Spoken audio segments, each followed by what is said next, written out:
누리호의 정체가 드러난 순간 미국은 그대로 충격에 빠졌습니다. 그동안 한국을 따라올 수 있다고 안심하던 분위기가 단숨에 무너졌기 때문입니다. 한국이 공개한 성능은 미국이 예상한 수준을 훨씬 넘어서 있었고, 전문가들 사이에서는 이제 우주 경쟁의 판도가 바뀔 수 있다는 말까지 나왔습니다. 게다가 더 놀라운 건 한국이 아직 모든 기술을 공개하지 않았다는 보고였습니다. 미국 회의실은 순식간에 얼어붙었습니다. 대체 누리호 안에 무엇이 숨겨져 있기에 세계가 이렇게 흔들리는 걸까요? 그 이야기를 지금부터 말씀드리겠습니다. 11월 27일, 워싱턴 시각으로는 26일 오전이었어요. 저는 버지니아 자택에서 평소처럼 업무 메일을 확인하고 있었는데 폰이 연속으로 울리더라고요. 우주산업협회 단체 채팅방이 난리가 난 거예요. 한국도 성공했다. 누리호 4차 발사 확인됐다. 메시지가 쏟아지는데 처음엔 뭔 소린가 했어요. 한국? 누리호? 4차? 잠깐, 3차가 언제였지? 급하게 검색해봤죠.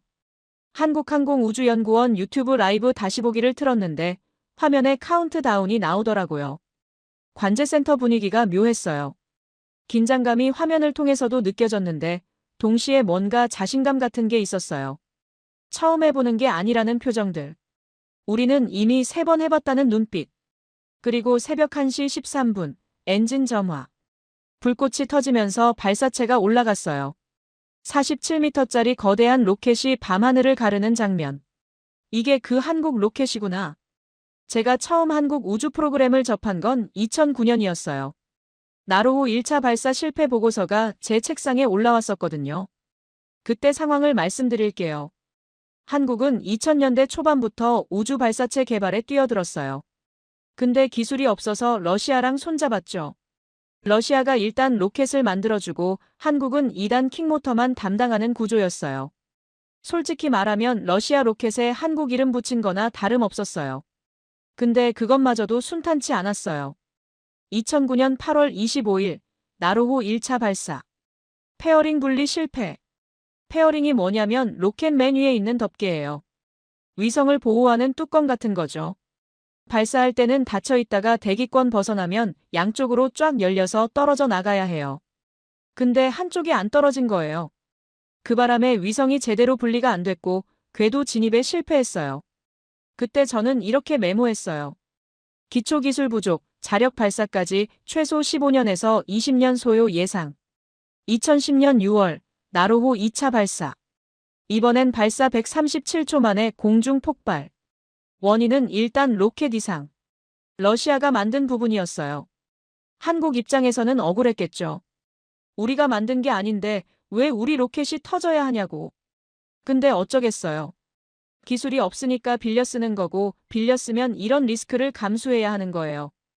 2013년 1월, 나로호 3차 발사. 드디어 성공. 근데 솔직히 그때 저는 별 감흥이 없었어요. 성공이라고 해봐야 러시아 엔진으로 쏜 거였으니까. 진짜 한국 기술이라고 부를 수 있는 게 얼마나 들어갔는지 의문이었어요. 제 동료들도 비슷하게 생각했고요. 한국? 걔네는 아직 멀었어. 러시아 없으면 아무것도 못해. 그게 2013년 제 평가였어요. 근데 지금 제 눈앞에서 뭐가 벌어지고 있는 거죠? 발사 영상을 자세히 봤어요. 발사 49초 만에 음속 돌파. 마하 1을 넘어선 거예요. 1분이 지나자 최대 동압점을 통과했다는 안내가 나왔어요. 최대 동압점이 뭐냐면 공기 저항이 가장 심한 구간이에요. 속도는 계속 올라가는데 공기 밀도는 아직 높거든요. 이 두 가지가 합쳐지면서 로켓에 엄청난 압력이 가해져요. 이 구간을 버티지 못하면 발사체가 산산조각 납니다. 우주 발사에서 가장 위험한 순간 중 하나가 바로 이 1분이에요. 얼마나 많은 로켓들이 이 구간에서 폭발했는지 몰라요. 근데 누리호는 그걸 너무나 담담하게 통과하더라고요. 관제센터 반응도 차분했어요. 기술에서 나오는 자신감. 2분이 지나자 일단 엔진이 분리됐어요. 고도 77km 지점, 지상 거리 428km. 75톤급 엔진 4기가 연료를 다 쓰고 깔끔하게 떨어져 나갔어요. 그리고 2단 엔진이 점화됐죠. 한국이 독자 개발한 엔진이에요. 러시아 거 빌려온 거 아니에요. 처음부터 끝까지 한국 기술자들이 설계하고 제작한 거예요. 3분 53초. 제가 숨을 멈춘 순간이 왔어요. 페어링 분리. 바로 그 페어링이에요. 2009년에 한쪽이 안 떨어져서 실패했던 그 부분. 화면의 페어링이 양쪽으로 쫙 갈라지면서 떨어져 나가는 게 보였어요. 깔끔했어요. 너무 깔끔해서 오히려 허무할 정도였어요. 그때 그렇게 애먹였던 게 이제는 아무것도 아니라는 듯이. 저도 모르게 고개를 끄덕였습니다. 배웠구나. 그 실패에서 확실히 배웠어. 4분 30초 2단 엔진 분리. 이제 위성을 실은 머리 부분만 남았어요. 그리고 3단 엔진 점화. 우주 공간에서의 마지막 가속이에요. 점점 고도가 올라가는 게 화면에 표시됐어요. 400km, 450km, 500km. 13분이 지나자 고도 600km에 도달했어요. 드디어 메인 위성인 차세대 중형 위성 3호가 사출됐어요. 무게 500kg이 넘는 녀석이에요. 지구 오로라 관측하고 우주 플라즈마 측정하고 심지어 우주에서 3D 프린팅으로 줄기세포 배양 실험도 한다더라고요. 과학 임무만 3가지가 넘어요. 그리고 뒤이어 큐브 위성 12기가 하나씩 빠져나갔어요. 마치 항공모함에서 전투기가 출격하듯이. 카이스트가 만든 거, 서울대가 만든 거, 세종대, 인하대. 한국의 대학들과 연구기관들이 수년간 준비한 위성들이 우주로 쏟아져 나갔어요. 어떤 건 우주용 엔진 테스트하고, 어떤 건 위성 편대 비행 실험하고, 어떤 건 수명 다한 위성을 안전하게 폐기하는 기술을 검증한대요. 발사 40분 만에 남극 세종기지와 첫 교신 성공. 남극이에요. 한국이 남극에 기지가 있고 거기서 우주랑 교신한다는 거예요. 저는 그 사실도 처음 알았어요. 한국의 우주 인프라가 남극까지 뻗어 있다는 게. 그리고 1시간 27분 만에 전체 미션 완료 선언. 위성 13기 전부 정상 궤도 진입. 솔직히 말할게요. 저는 좀 당황했어요. 분명 제 기억 속 한국은 러시아 기술자들 눈치 보면서 겨우겨우 로켓 쏘던 나라였거든요. 페어링 하나 제대로 못 돼서 3년 동안 고생하던 나라. 그 나라가 지금 75톤급 액체 엔진 4기를 동시에 점화시키고 위성 13기를 한 번에 궤도에 올리고 있어요. 그것도 민간 기업 주도로. 한화에어로스페이스라는 회사가 이번 발사를 총괄했다더라고요. 발사체 제작, 조립, 운영까지 민간이 맡은 첫 번째 케이스래요. 발사대 시스템은 현대중공업이 만들었고 국산화율 100%라고 하더라고요. 정부 주도에서 민간 주도로 전환. 이건 진짜 의미 있는 변화예요. 미국도 나사 혼자서 다 할 때는 비효율적이었거든요. 스페이스X 같은 민간 기업이 뛰어들면서 우주 산업이 폭발적으로 성장했어요.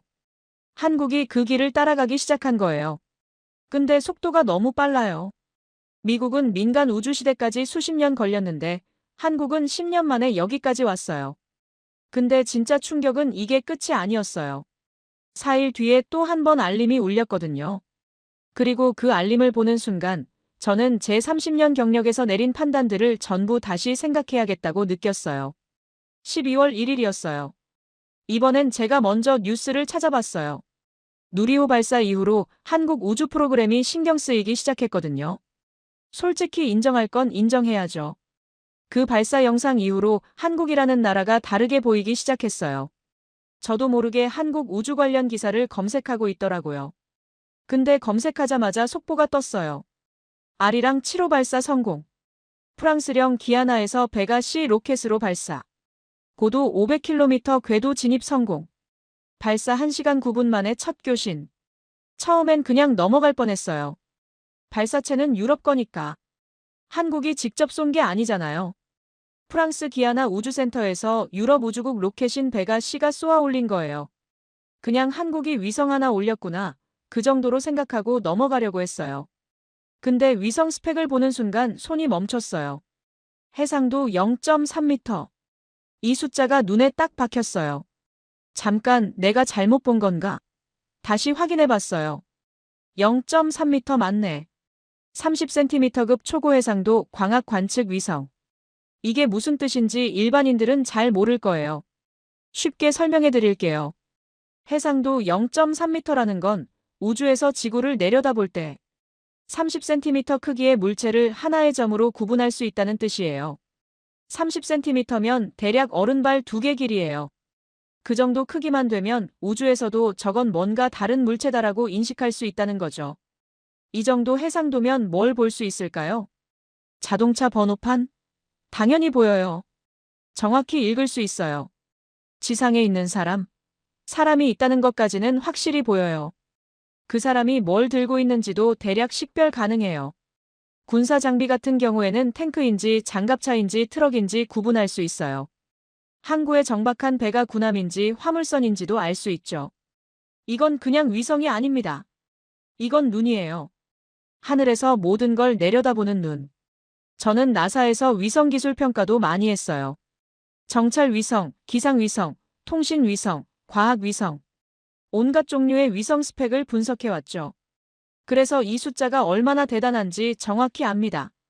미국의 대표적인 상업용 고해상도 위성 회사들이 있어요.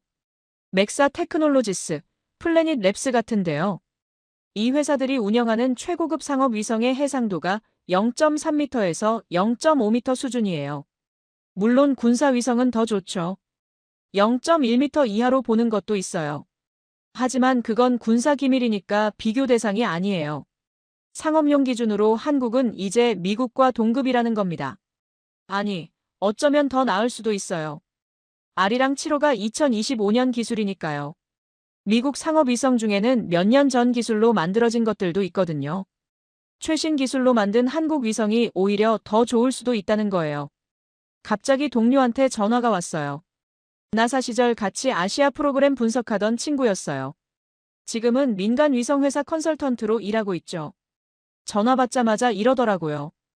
야, 한국 아리랑 7호 봤어? 0.3m래. 저도 방금 봤다고 했죠. 그랬더니 그 친구가 흥분한 목소리로 말하더라고요. 그거 우리 회사 위성이랑 똑같은 수준이야. 아니, 솔직히 몇 가지는 더 나아 보여. 저도 동의할 수밖에 없었어요. 스펙만 보면 확실히 최상급이었거든요. 근데 그 친구가 진짜 중요한 말을 했어요. 이 말 듣고 저는 정신이 번쩍 들었어요. 근데 야, 생각해봐. 4일 전에 누리호 쐈잖아. 그리고 4일 뒤에 아리랑 7호. 4일 만에 발사체랑 위성 둘 다 성공시킨 나라가 어디 있어? 그 순간 머리가 맑아지더라고요. 맞아, 이건 두 개의 분리된 사건이 아니야. 하나의 메시지야. 생각해보세요. 11월 27일에 누리호 4차 발사 성공. 75톤급 엔진 사기, 위성 13기 동시 투입, 민간 주도 첫 발사. 그리고 12월 1일에 아리랑 7호 발사 성공. 0.3m 초고 해상도, 미국 상업 위성급 기술력. 정확히 4일 간격이에요. 이건 우연히 겹친 게 아니에요.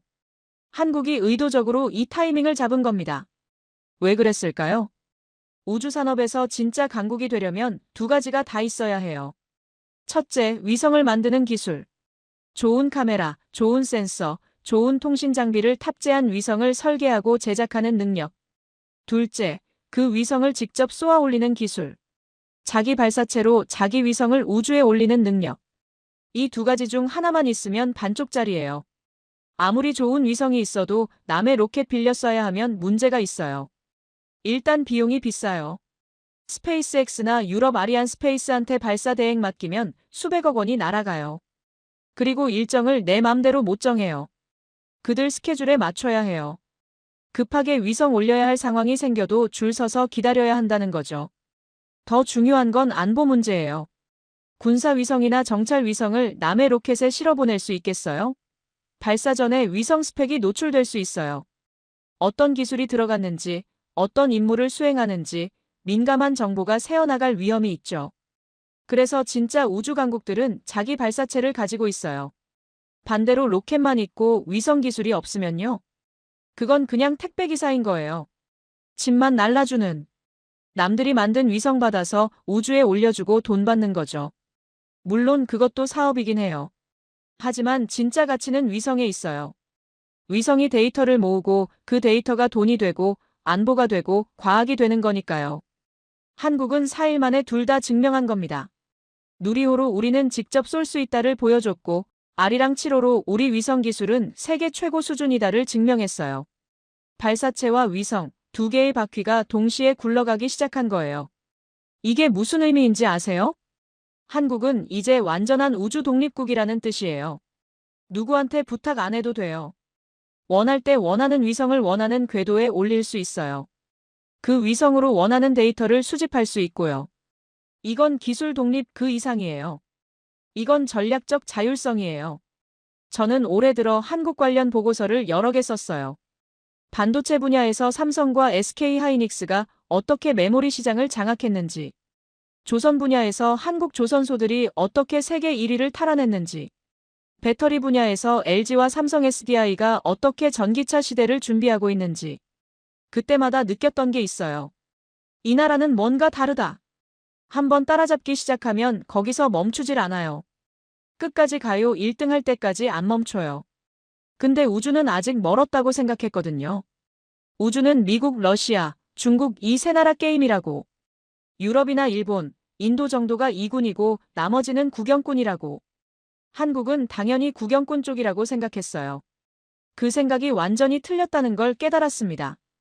0.3m 해상도로 지구를 내려다보면서 어쩌면 지금 이 순간에도 누군가를, 어딘가를 보고 있겠지. 근데 여기서 궁금해진 거예요. 대체 한국은 어떻게 여기까지 온 거지? 2009년에 페어링 하나 분리 못해서 실패했던 나라가 2013년에 러시아 도움받아 겨우 성공했던 나라가 2025년에 어떻게 이렇게 된 거지? 12년이에요. 고작 12년. 저는 한국 우주 프로그램의 역사를 처음부터 다시 들여다보기로 했습니다. 그리고 그 과정에서 저는 아주 흥미로운 사실들을 발견하게 됐어요.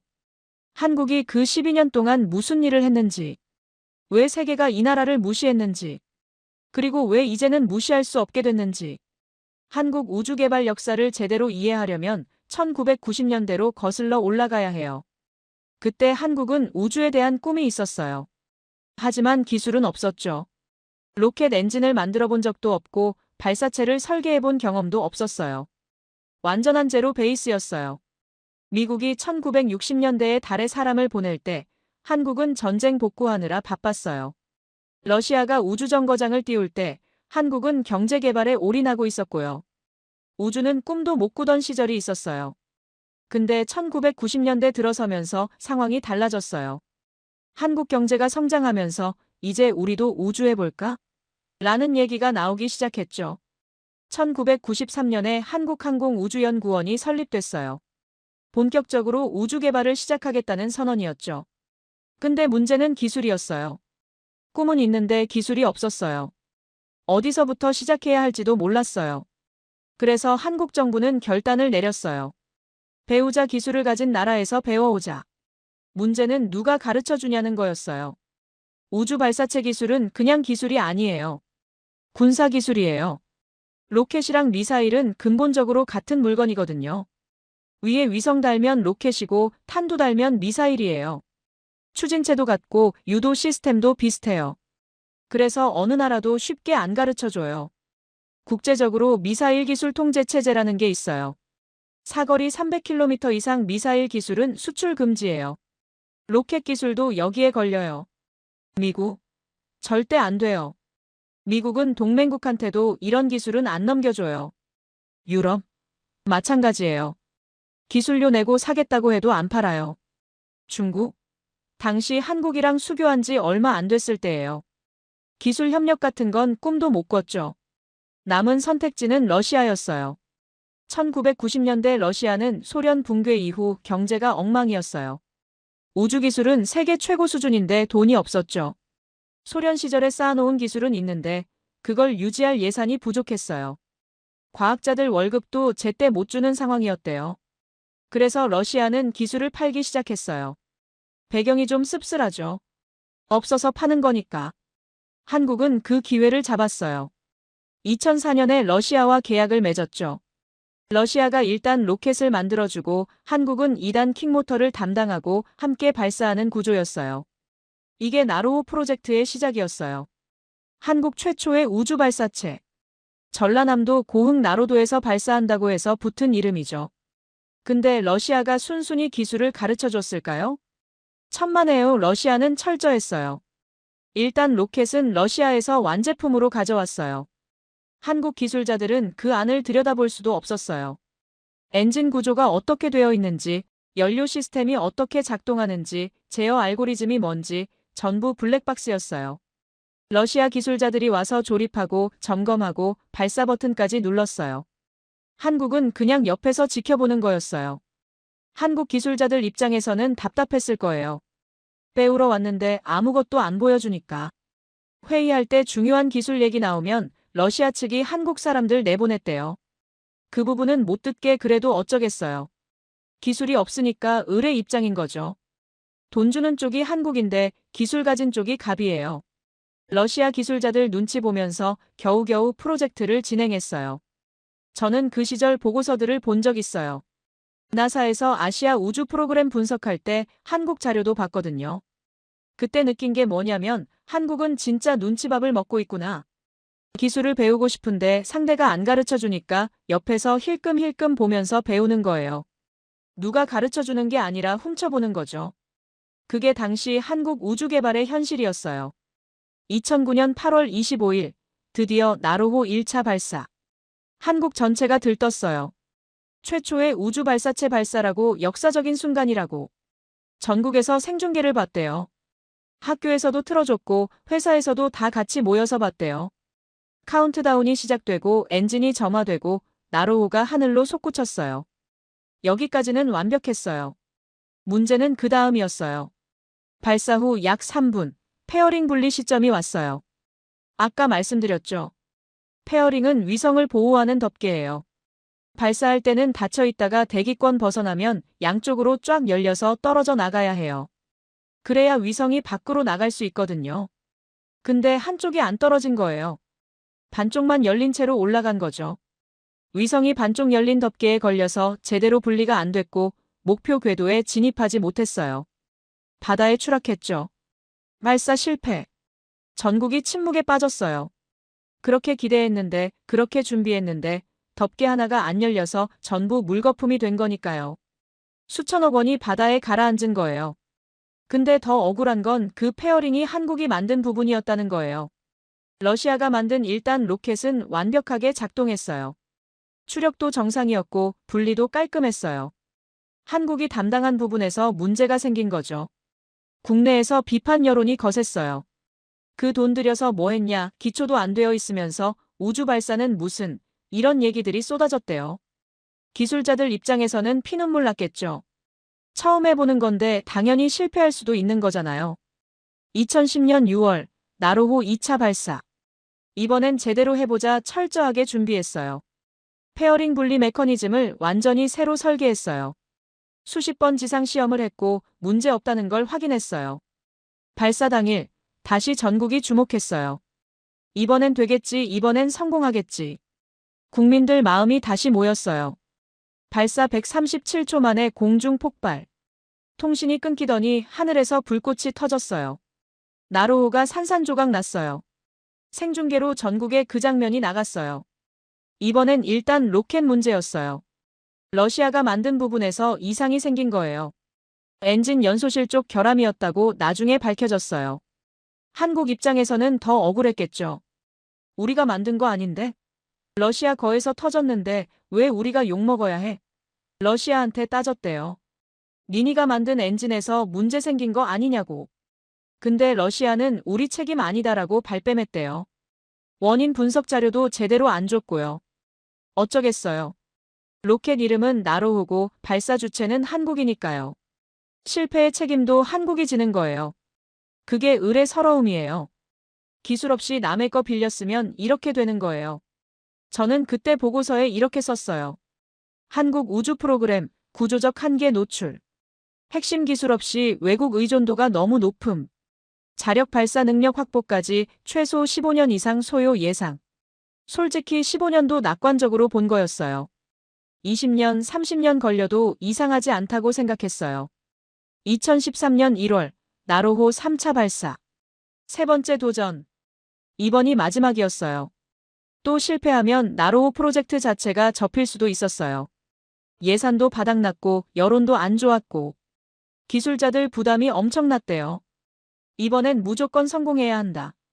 드디어 성공했어요. 위성이 정상 궤도에 진입했고 교신에 성공했어요. 한국은 세계에서 11번째로 자국 땅에서 위성을 쏘아 올린 나라가 됐어요.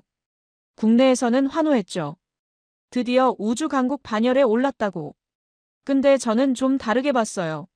성공이라고 해봐야 러시아 엔진으로 쏜 거였으니까요. 일단 로켓은 통째로 러시아 거였고 한국이 만든 건 2단 킥모터뿐이었어요. 진짜 어려운 부분, 핵심 기술인 대형 엔진은 여전히 한국 손에 없었어요. 제 동료들도 비슷하게 생각했고요. 한국? 걔네는 러시아 없으면 아무것도 못해. 그게 2013년 세계의 평가였어요. 근데 한국은 그때 이미 다른 생각을 하고 있었어요. 나로호 성공에 취해 있을 때가 아니라는 걸 한국 기술자들은 알고 있었어요. 러시아 도움받아서 성공한 건 진짜 성공이 아니라는 것도 알고 있었고요. 이대로는 안 된다. 우리 기술이 있어야 한다. 그래서 나로호 3차 발사가 성공하기도 전에 이미 한국은 완전히 새로운 프로젝트를 시작하고 있었어요. 누리호 프로젝트. 이번엔 처음부터 끝까지 우리 기술로 만든다. 일단 엔진도 우리가 만들고 2단도 우리가 만들고 페어링도 제어 시스템도 모든 걸 우리 손으로 한다. 러시아한테 배운다는 생각 자체를 버리자. 우리가 직접 개발한다. 세상은 비웃었어요. 페어링 하나 제대로 못 만들던 나라가 뭘. 근데 한국 기술자들은 이를 악물었어요. 두고 보자. 우리가 해내나 못 해내나 두고 보자. 한국이 누리호 개발을 시작했을 때 가장 먼저 부딪힌 벽이 뭐였을까요? 엔진이었어요. 로켓에서 엔진은 심장이에요. 심장이 안 뛰면 몸이 움직일 수 없듯이 엔진이 없으면 로켓은 그냥 고철 덩어리예요. 아무리 동체를 멋지게 만들어도 아무리 제어 시스템을 잘 짜도 엔진이 없으면 땅에서 1cm도 못 떠요. 그리고 한국에는 그 심장이 없었어요. 나로호 때 러시아 엔진을 빌려 쓴 건 바로 그 이유 때문이었죠. 한국에는 대형 로켓 엔진을 만들어 본 경험이 전무했어요. 소형 로켓은 몇 개 만들어 봤어요. 과학 로켓 수준으로. 근데 진짜 우주까지 올라가는 대형 엔진은 완전히 다른 세계예요. 엔진 개발이 왜 어려운지 설명해 드릴게요. 로켓 엔진은 극한의 환경에서 작동해요. 연소실 온도가 섭씨 3000도가 넘어요. 이게 어느 정도냐면 철이 녹는 온도가 1538도예요. 그 2배가 넘는 온도에서 엔진이 버텨야 해요. 녹지 않고 형태를 유지해야 해요. 그래서 특수 합금을 써야 하고 냉각 시스템을 정교하게 설계해야 해요. 동시에 터보펌프가 돌아가요.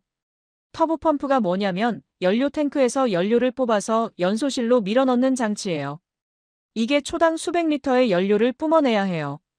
그 압력이 수백 기압에 달해요.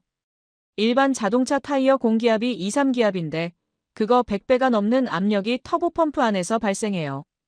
이걸 견디는 베어링, 이걸 돌리는 터빈, 전부 극한 환경에서 작동해야 해요. 그리고 이 모든 게 조화롭게 맞아야 로켓이 날아요. 연소실 압력이 조금만 불안정해도 폭발해요. 터보펌프 회전 속도가 조금만 어긋나도 폭발해요. 연료 공급량이 0.1초만 늦어도 폭발해요. 모든 게 밀리초 단위로 정확하게 맞아떨어져야 해요. 하나라도 잘못되면 폭발이에요. 수천억 원짜리 불꽃놀이가 되는 거예요. 로켓 엔진 개발 역사는 폭발의 역사라고 해도 과언이 아니에요. 미국도 수십 번 터뜨리면서 배웠어요. 1960년대 세턴 5호 엔진 개발할 때 얼마나 많이 터졌는지 몰라요. 러시아도 마찬가지였고요. 실패하고 원인 분석하고 개선하고 또 실패하고 이걸 수십 년간 반복해야 겨우 안정적인 엔진이 나오는 거예요. 한국은 그 수십 년 역사를 10년 안에 압축하려고 했어요. 2010년에 한국형 발사체 개발 사업이 본격적으로 시작됐어요. 목표는 75톤급 액체 엔진. 75톤이 뭐냐면 75톤의 무게를 들어올릴 수 있는 힘이에요. 대형 트럭 한 대가 약 40톤이니까 트럭 2대를 하늘로 밀어올리는 힘인 거죠. 이 정도 추력이 있어야 1톤 이상의 위성을 궤도에 올릴 수 있어요. 문제는 한국이 그때까지 만들어본 가장 큰 엔진이 고작 30톤급이었다는 거예요. 그것도 기술 실증용이었지 실제 비행에 쓴 적은 없었어요. 지상에서 테스트만 해본 수준이었죠. 30톤에서 75톤으로 2배 이상을 키워야 했어요. 이게 그냥 크기만 키우면 되는 게 아니에요. 추력이 커지면 연소실 압력도 높아지고 열도 더 많이 나고 진동도 심해져요. 30톤급에서 썼던 부품이 75톤급에서는 못 버텨요. 모든 부품을 새로 설계해야 해요. 재료도 새로 개발해야 하고 제조 공정도 새로 만들어야 해요. 사실상 처음부터 다시 시작하는 거나 마찬가지였어요. 한국항공우주연구원 기술자들이 이 일을 맡았어요. 제가 나중에 한국우주산업 관계자한테 들은 얘기인데 그때 분위기가 대단했다고 해요. 매일 밤샘 작업에 주말도 없이 연구실에 틀어박혀 있었대요. 어떤 연구원은 3년 동안 제대로 휴가를 못 갔다고 하더라고요. 집에 가도 머릿속에는 엔진 설계도만 떠올랐대요. 러시아한테 눈치 보던 시절이 너무 서러웠던 거예요. 우리가 만든 페어링이 문제라고 욕먹었던 기억, 러시아 엔진이 터졌는데 우리가 책임져야 했던 억울함. 그거 다시 겪기 싫었던 거죠. 이번엔 진짜 우리 기술로 해보자. 성공하든 실패하든 우리 거로 하자. 2015년 첫 번째 연소 시험. 30톤급 검증 엔진을 먼저 만들어서 테스트했어요. 지상에 고정시켜 놓고 엔진을 돌리는 거예요. 30톤급은 제대로 작동했어요. 다음 단계로 넘어갈 수 있게 됐죠. 기술자들 사기가 올라갔어요. 되는구나, 우리도 할 수 있구나. 2016년 75톤 엔진 개발에 착수했어요. 30톤에서 75톤으로 스케일업. 여기서부터가 진짜 지옥이었어요. 설계는 했는데 만들어 보니까 안 되는 게 한두 개가 아니었어요. 터보펌프 베어링이 고속회전을 못 버텨서 녹아버렸어요. 연소실 냉각 채널이 막혀서 온도가 치솟았어요. 인젝터에서 연료가 균일하게 안 뿌려져서 연소가 불안정했어요. 하나 고치면 다른 데서 문제가 터졌어요.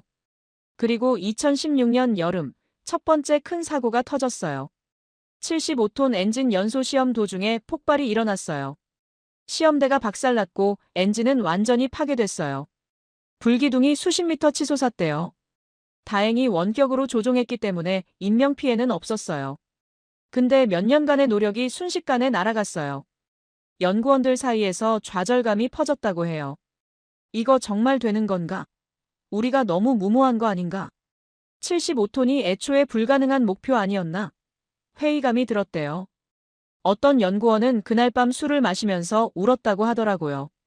몇 년을 바쳤는데 한순간에 다 날아갔으니까. 근데 한국 기술자들은 거기서 멈추지 않았어요. 다음날 출근해서 폭발 원인 분석에 들어갔어요.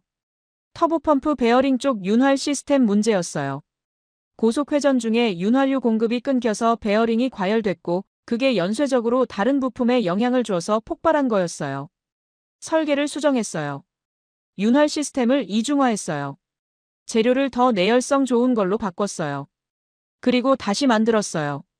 또 문제가 생겼어요. 이번엔 다른 부분이었어요. 인젝터 설계 문제로 연소 불안정하고 연소실 안에서 압력이 요동치면서 진동이 심하게 발생했어요.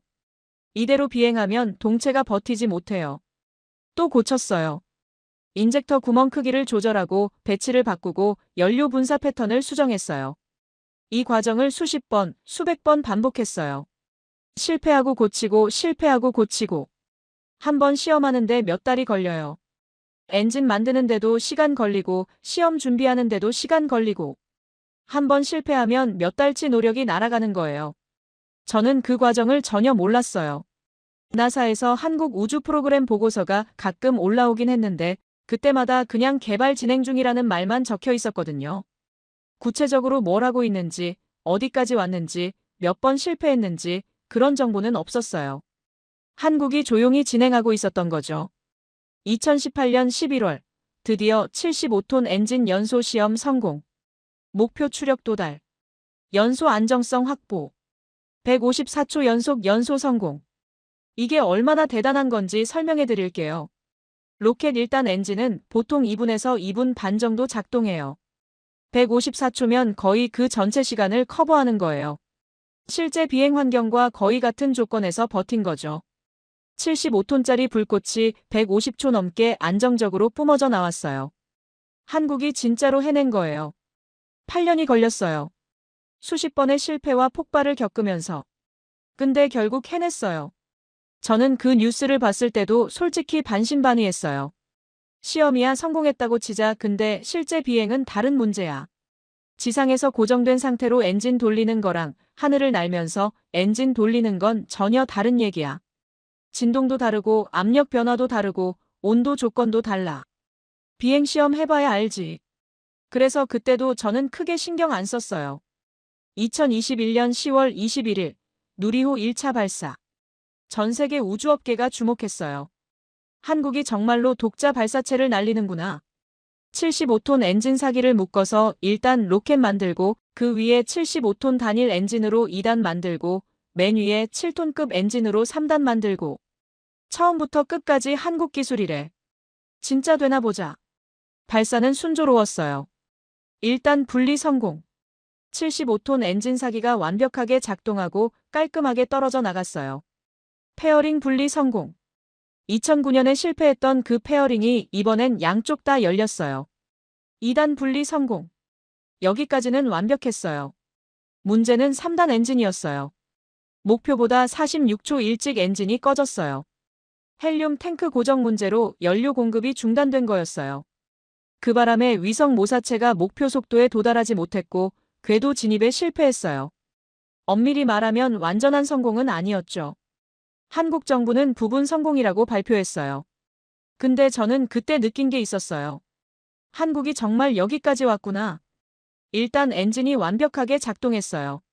75톤짜리 사기가 동시에 점화되어서 300톤 가까운 추력을 내면서 200톤 넘는 로켓을 하늘로 밀어 올렸어요. 이건 진짜 실력이에요. 75톤 엔진을 만든 것도 대단한데 그걸 사기나 묶어서 동시에 돌린 거예요. 엔진 사기를 동시에 점화한다는 게 얼마나 어려운지 아세요? 추력이 조금이라도 다르면 로켓이 한쪽으로 기울어져요. 사기가 정확히 같은 추력을 내야 해요. 점화 타이밍도 밀리초 단위로 맞아야 하고 연소 과정에서도 계속 균형을 유지해야 해요. 이게 안 되면 로켓이 빙빙 돌면서 추락해요. 한국은 그걸 첫 비행에서 해낸 거예요. 3단에서 문제가 생긴 건 맞지만 그건 미세 조정 문제예요. 헬륨 탱크 고정 브래킷을 보강하면 되는 거예요. 핵심 기술인 75톤 엔진, 사기 클러스터링, 단 분리 시스템, 페어링 분리, 이건 전부 검증된 거예요. 8개월 뒤인 2022년 6월, 누리호 2차 발사. 이번엔 완벽했어요. 모든 단계가 계획대로 진행됐고 위성이 정상 궤도에 진입했어요.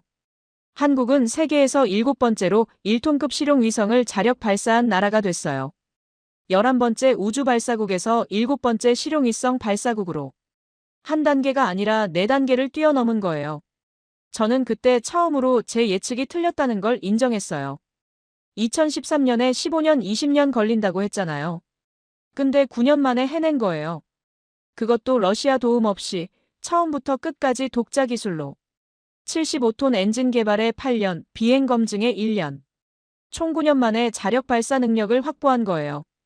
2023년 5월, 누리호 3차 발사. 실제 위성 8기를 궤도에 올렸어요. 2025년 11월, 4차 발사. 위성 13기 동시 투입. 역대 최다. 탑재 중량 960kg. 그리고 이번엔 민간 주도였어요. 한화에어로스페이스가 발사체 제작과 조립을 총괄했어요. 정부가 만들어서 정부가 쏘는 게 아니라 민간 기업이 만들어서 민간 기업이 쏘는 구조로 바뀐 거예요. 발사대 시스템은 현대중공업이 맡았고 국산화율 100%래요. 이게 무슨 의미인지 아세요? 한국은 이제 우주 발사를 산업으로 키우겠다는 거예요. 정부 예산으로 자존심 세우는 게 아니라 돈 버는 사업으로 만들겠다는 거예요. 다른 나라 위성도 받아서 쏴주고 그 돈으로 기술도 발전시키고 선순환 구조를 만들겠다는 거죠. 그 8년 동안 수십 번의 실패와 폭발이 있었어요. 포기하고 싶은 순간도 있었겠죠. 이거 안 되는 거 아닌가? 우리가 너무 무모한 거 아닌가? 그런 생각도 들었을 거예요. 근데 포기하지 않고 끝까지 갔어요. 터지면 고치고 또 터지면 또 고치고. 그렇게 해서 결국 해냈어요. 저는 30년간 우주산업을 봐왔는데 이런 집념은 처음 봤어요. 기술력만 있다고 되는 게 아니에요. 돈만 있다고 되는 것도 아니에요. 끝까지 포기하지 않는 뚝심, 그게 있어야 돼요.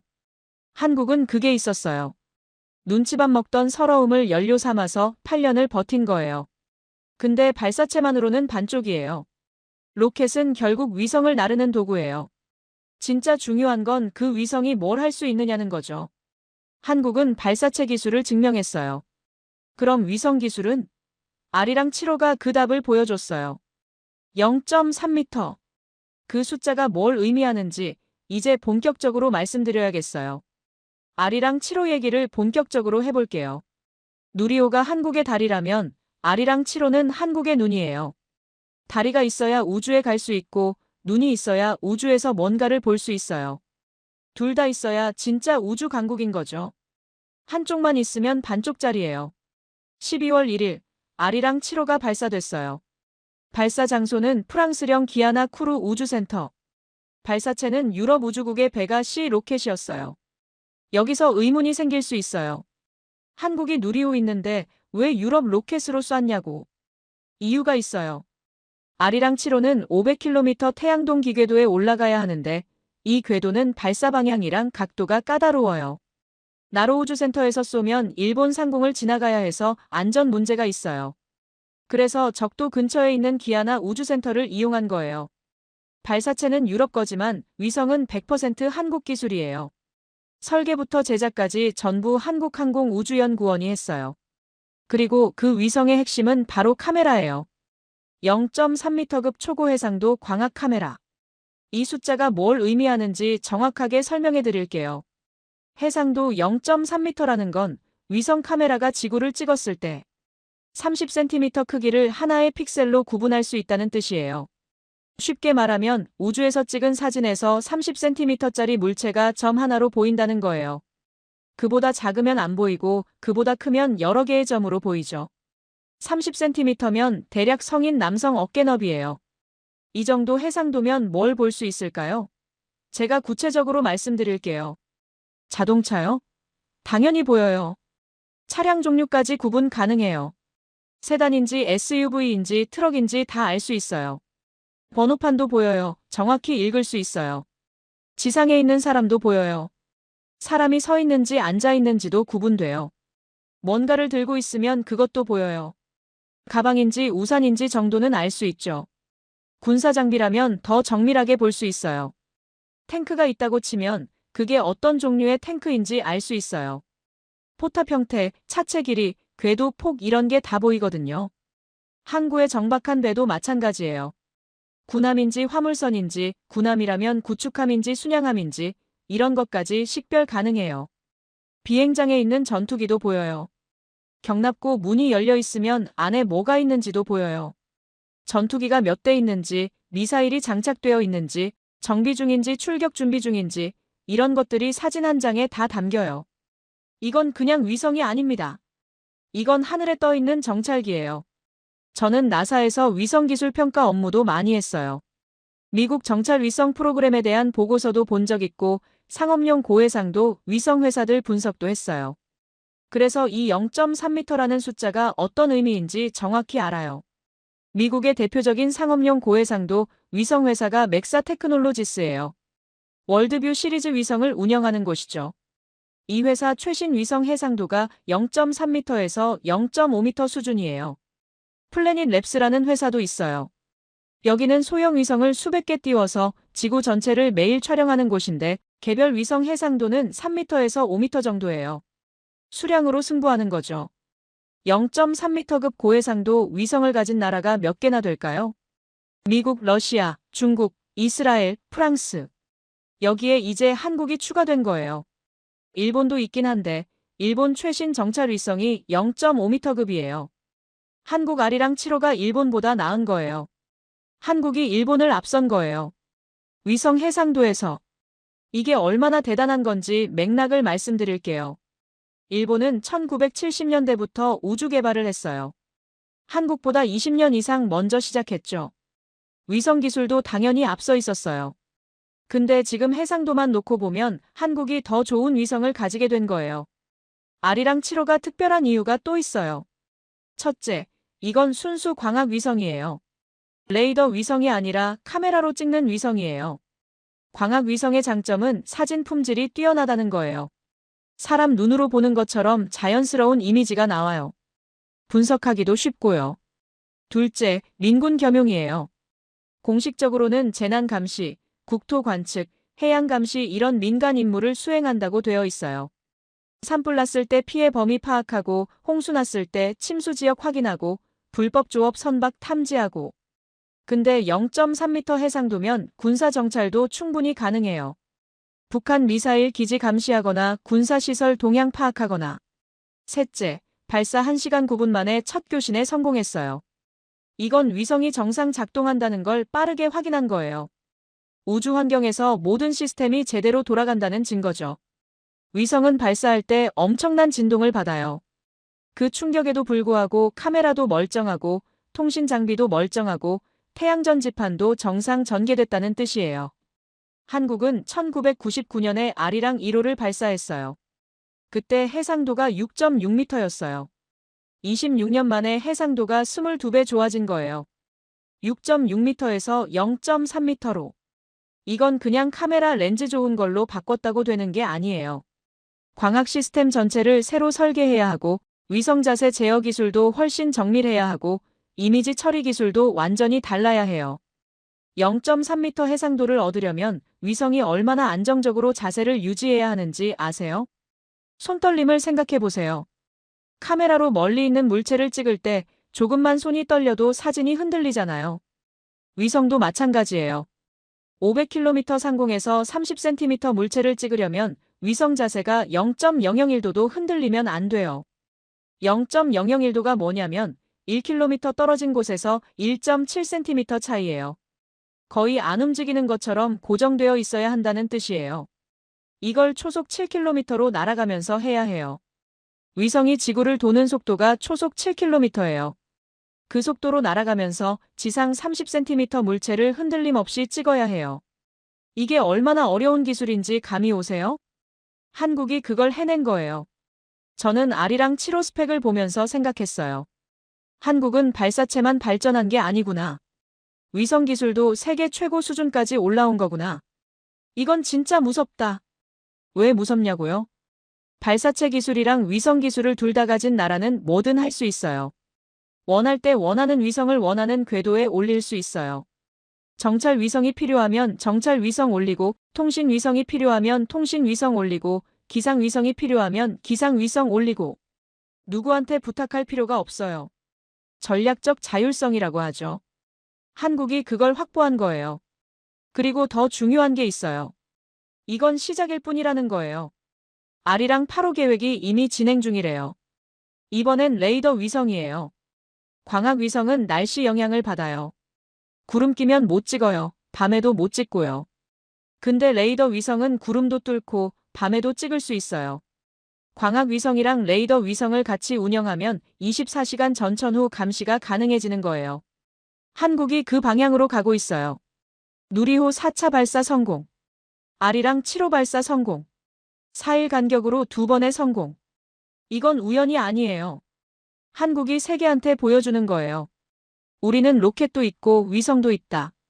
우리는 완전한 우주 독립국이다. 근데 세계는 이걸 어떻게 받아들였을까요? 저는 2, 4일 사이에 국제 우주업계가 어떤 반응을 보였는지 지켜봤어요. 그리고 솔직히 좀 놀랐어요. 생각보다 반응이 컸거든요. 특히 금융시장 반응이 인상적이었어요. 제가 우주산업을 오래 봐왔지만 기술만 보지는 않아요. 돈의 흐름도 봐요. 기술이 아무리 좋아도 돈이 안 되면 지속 가능하지 않거든요. 반대로 돈이 되는 기술은 알아서 발전해요. 투자가 몰리고 인재가 몰리고 더 좋은 기술이 나오는 선순환이 생기죠.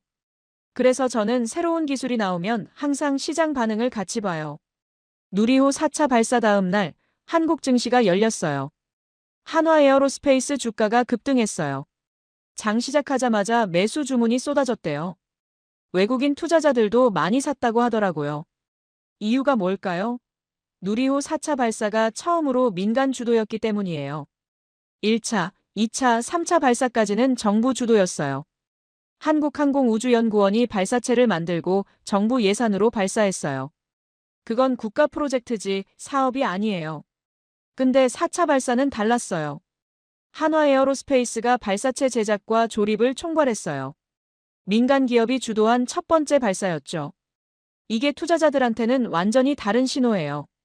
정부 주도면 기업 입장에서는 수주받아서 납품하는 거예요.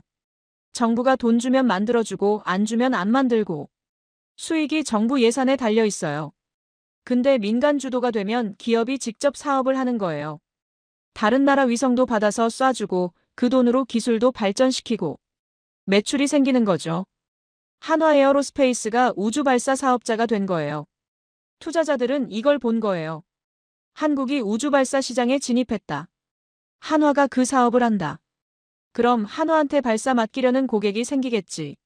매출이 늘고 주가가 오르겠지. 이 논리로 매수 버튼을 누른 거예요. 그리고 진짜로 그런 일이 벌어지기 시작했어요. 제가 들은 바로는 누리호 4차 발사 이후에 해외에서 발사 서비스 문의가 들어오기 시작했대요. 아직 공식 계약은 아니지만 관심을 보이는 나라들이 있다는 거죠. 어떤 나라들일까요? 자기네는 발사체가 없어서 남의 로켓 빌려 써야 하는 나라들이에요. 스페이스X한테 맡기면 되지 않냐고요? 스페이스X는 비싸요. 팰컨9 발사 비용이 한 번에 수백억 원이에요. 물론 재사용 로켓이라 예전보다는 많이 내려왔지만 여전히 작은 나라들한테는 부담스러운 금액이에요. 그리고 스페이스X는 바빠요. 자기네 스타링크 위성도 올려야 하고 나사 계약도 있고 작은 고객한테 신경 쓸 여유가 별로 없어요. 누리호는 틈새 시장을 노릴 수 있어요. 스페이스X보다 저렴하게, 그러면서도 신뢰성 있는 발사 서비스. 중소형 위성 시장을 타깃으로 하면 충분히 경쟁력이 있어요. 위성이 점점 작아지는 추세거든요. 옛날에는 위성 하나가 수톤씩 나갔는데 요즘은 100kg, 50kg, 심지어 10kg짜리 큐브 위성도 많아요. 이런 소형 위성들을 모아서 한 번에 쏴주는 라이드쉐어 서비스가 커지고 있어요. 누리호 4차 발사에서 위성 13기를 한 번에 올린 거 있죠? 그게 바로 이 시장을 겨냥한 거예요. 대형 위성 하나 올리는 것보다 소형 위성 여러 개 모아서 올리는 게 효율적일 수 있어요. 발사 비용을 나눠내니까 개별 고객 입장에서는 부담이 줄어들죠. 한화에어로스페이스가 이 시장에 뛰어든 거예요. 그리고 하나만 있는 게 아니에요. 발사대 시스템을 만든 현대중공업도 있어요. 나로우주센터 발사대는 현대중공업이 만들었고 국산 화율 100%래요. 이것도 수출할 수 있어요. 발사체를 가지고 싶지만 기술이 없는 나라한테 발사대 시스템을 팔 수 있다는 거죠. 위성 분야도 마찬가지예요. 아리랑 7호 기술력이 입증되면서 한국 위성 수출 가능성도 높아졌어요. 고해상도 광학 위성을 원하는 나라들이 있거든요.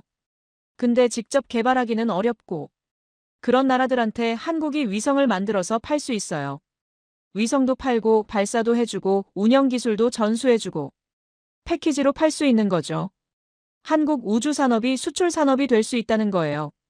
저는 이 가능성을 보면서 좀 놀랐어요. 한국이 우주 산업에서 돈을 벌 수 있는 구조를 만들고 있구나. 이건 그냥 기술 자랑이 아니라 사업 모델을 갖춘 거구나. 미국 우주 산업이 왜 폭발적으로 성장했는지 아세요? 스페이스X 때문이에요. 일론 머스크가 재사용 로켓을 만들면서 발사 비용을 확 낮췄어요. 그러자 위성 사업이 경제성을 갖게 됐어요. 스타링크 같은 대규모 위성 통신망이 가능해졌고 민간 우주 여행도 현실이 됐어요. 기술 혁신이 새로운 시장을 만든 거죠. 한국은 아직 스페이스X 수준은 아니에요. 재사용 로켓도 없고 발사 비용도 스페이스X보다 비싸요. 근데 중요한 건 시작했다는 거예요. 기반이 생겼다는 거예요. 75톤 엔진이 있고 검증된 발사체가 있고 세계 최고 수준의 위성 기술이 있어요. 이제 이걸 바탕으로 사업을 키워나갈 수 있어요. 시간이 걸리겠지만 방향은 맞아요. 그리고 한국 정부도 이걸 알고 있습니다. 이재명 대통령이 뭐라고 했는지 아세요? 누리호 4차 발사랑 아리랑 7호 발사. 성공 이후에 공식 발표를 했어요. 세계 5대 우주강국 진입 기반이 마련됐다. 그러면서 우주청 예산 확대랑 민간 투자 유치를 지시했대요. 5대 우주강국이요. 지금 우주강국이라고 불리는 나라가 미국, 러시아, 중국, 유럽연합, 일본 정도예요. 인도도 빠르게 치고 올라오고 있고요. 한국이 여기에 끼어들겠다는 거예요. 허황된 목표일까요? 저는 이제 그렇게 생각하지 않습니다. 2013년에는 한국이 자력 발사하려면 15년은 걸린다고 했어요. 9년 만에 해냈어요. 2021년에는 누리호 1차 부분 실패, 아직 멀었다고 했어요. 4년 만에 민간주도 발사까지 왔어요. 한국의 속도를 무시하면 안 돼요. 저는 그걸 배웠어요. 그리고 세계도 이걸 알아차리기 시작했어요. BBC가 뭐라고 보도했는지 아세요? 한국이 아시아 우주 경쟁에서 중국과 일본을 추월하고 있다. 뉴욕포스트, ABC 뉴스. 다 비슷한 논조였어요. 영국, 미국 주요 언론들이 한국 우주 산업을 주목하기 시작한 거예요. 터키 언론도 반응이 컸대요. 예니사파크라는 터키 매체가 한국의 연속 성공이 글로벌 위성 시장을 재편할 것이라고 보도했습니다. 터키가 왜 관심을 가질까요? 터키도 우주 산업 키우고 싶은 나라예요. 자체 발사체는 없지만 위성은 몇 개 가지고 있거든요. 한국을 벤치마킹 하려는 거죠. 중동, 동남아, 남미 이런 지역에서도 관심이 높다고 해요. 자기네도 우주 산업하고 싶은데 어디서부터 시작해야 할지 모르는 나라들이에요. 그런 나라들 입장에서 한국은 좋은 롤모델입니다. 미국이나 러시아처럼 처음부터 우주 강국이었던 게 아니잖아요. 없는 데서 시작해서 여기까지 온 거잖아요. 그 과정을 배우고 싶은 거겠죠. 한국 우주 산업이 새로운 시장을 만들어낼 수 있습니다. 기술도 팔고 서비스도 팔고 노하우도 팔고. K-우주라고 해야 하나? K-팝, K-드라마처럼 K-스페이스가 될 수 있다는 거예요. 저는 솔직히 한국 우주 산업을 과소평가했어요. 2009년에 나로호 실패했을 때 기초기술 부족이라고 썼어요. 2013년에 나로호 성공했을 때 러시아 도움 없으면 안 된다고 썼어요. 2021년에 누리호 1차 부분 실패했을 때 아직 갈 길이 멀다고 썼어요. 매번 틀렸죠. 왜 틀렸을까요? 한국의 속도와 사람들의 집념을 몰랐습니다. 실패해도 포기 안 하고 욕먹어도 계속 가고 결국 해내는 그 뚝심을 과소평가했어요. 그리고 하나 더 몰랐던 게 있습니다. 한국은 장기 계획을 세우고 그걸 실행하는 나라라는 거예요. 누리호 개발이 2010년에 시작됐어요. 15년 계획이었습니다. 2025년까지 자력 발사 능력 확보한다는 목표였죠. 그 목표를 딱 맞춰서 달성했어요. 중간에 정권이 바뀌어도 계획은 유지됐어요. 예산이 줄어들 위기도 있었지만 결국 지켜냈어요. 이런 나라가 다음 10년, 다음 15년 계획을 세우면 어떻게 될까요? 한국은 이미 2035년 목표를 발표했습니다. 한국형 위성항법 시스템, 줄여서 KPS라고 해요. 지금은 미국 GPS 신호를 빌려 쓰고 있는데 2035년까지 한국 자체 GPS를 만들겠다는 거예요.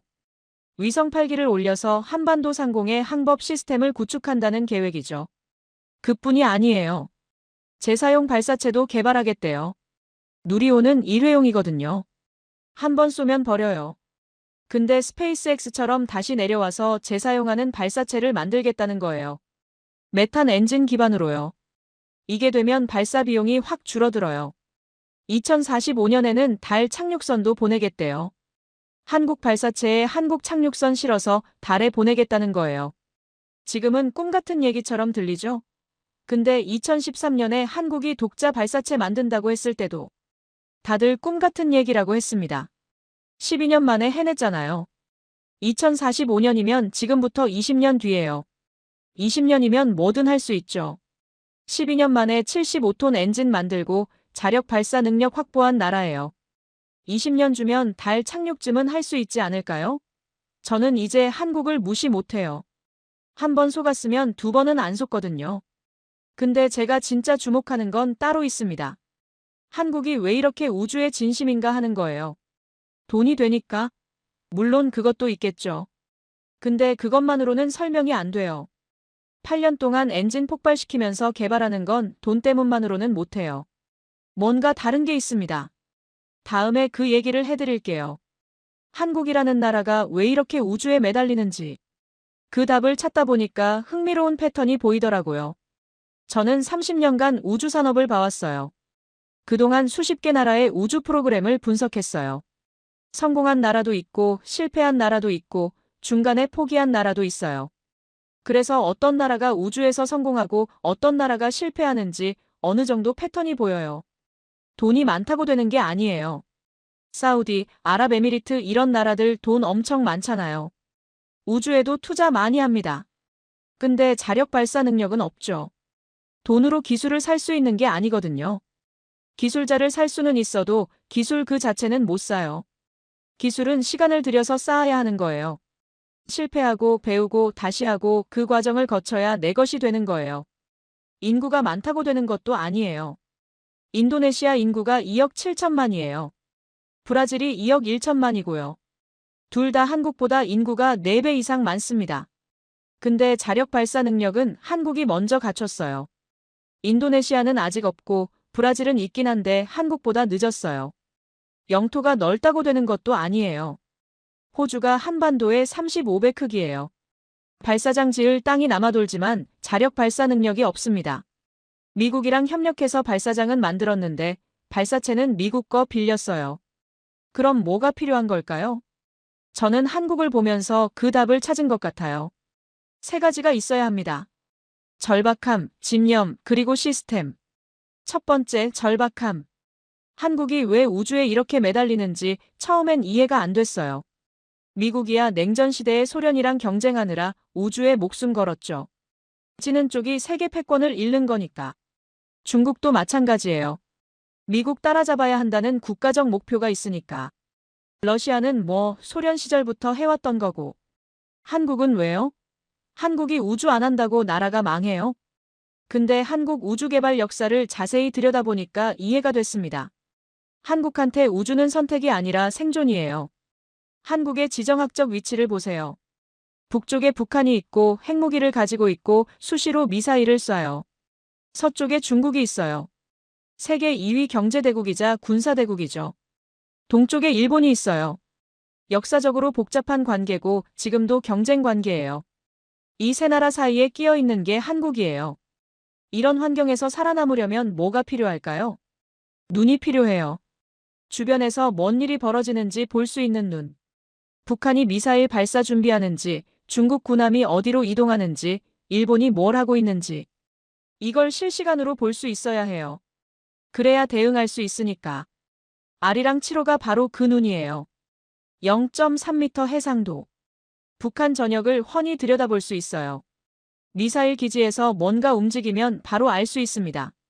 새로운 시설이 건설되면 바로 파악할 수 있어요. 이건 안보 문제예요. 한국한테는 있으면 좋은 게 아니라 없으면 안 되는 거예요. 발사체도 마찬가지예요. 아무리 좋은 위성이 있어도 남의 로켓 빌려 쏴야 하면 문제가 있습니다. 급하게 위성 올려야 할 상황이 생겨도 기다려야 해요. 다른 나라 스케줄에 맞춰야 하니까. 군사 위성이면 더 복잡해집니다.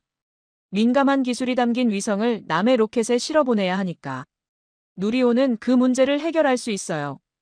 원할 때 원하는 위성을 원하는 궤도에 올릴 수 있고 부탁도 허락도 안 받아도 돼요. 이게 전략적 자율성이고 한국이 그걸 확보한 거예요. 한국한테 우주는 자존심 문제가 아니에요. 생존 문제라서 절박한 거예요. 그 절박함이 8년간 엔진 개발을 포기 안 하게 만든 거예요. 폭발해도 다시 하고 실패해도 다시 하고. 안 하면 안 되니까. 두 번째, 집념. 절박함만 있으면 되냐? 아니에요. 절박한 나라는 많습니다. 근데 다 성공하진 않아요. 절박함을 결과로 바꾸려면 집념이 있어야 해요. 끝까지 가는 힘. 한국 사람들한테는 그게 있는 것 같아요. 제가 한국 우주 프로그램만 본 게 아니에요. 한국 산업 전체를 봤어요. 반도체, 조선, 자동차, 배터리, 디스플레이 패턴이 똑같아요.